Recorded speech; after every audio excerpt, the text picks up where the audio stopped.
Peggy 18.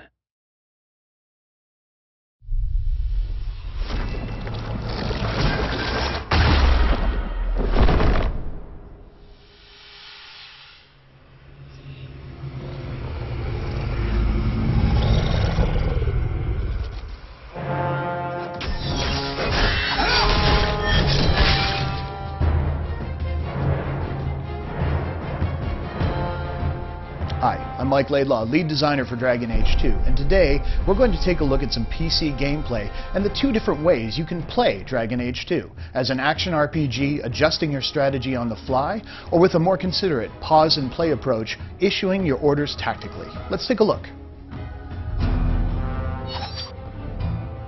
So let's take a look at how Dragon Age 2 plays if you tackle it like an action RPG. If you want to play in real time, you can absolutely do so.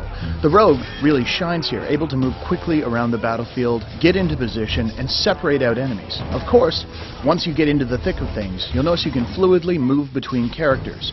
Mages, of course, shine when groups are clustered, while a stealth character can deliver vast amounts of damage from the safety of shadows. And with the enemies torn to pieces, it's just a matter of switching back to Hawk to pick up the stragglers. So you've seen how Dragon Age 2 plays as an action RPG, but what happens if we take the same situation and play it more tactically, pausing to issue orders? Let's find out. With the game paused, let's take a look at our situation. We have enemies that are going to move forward towards Aveline, our tank, so what we'll do is taunt them to ensure they cluster up around her. At the same time, we'll lay down a clever trap using a glyph of paralysis that should hold the majority of them in place. While we're at it, we have two groups of archers in the back, so using both of our rogues, we're going to toss miasmic flasks to stun them, taking them out of the fight for a short period of time as well. The enemy's approaching, they hit the trigger, perfect, they've fallen into our trap like we expected.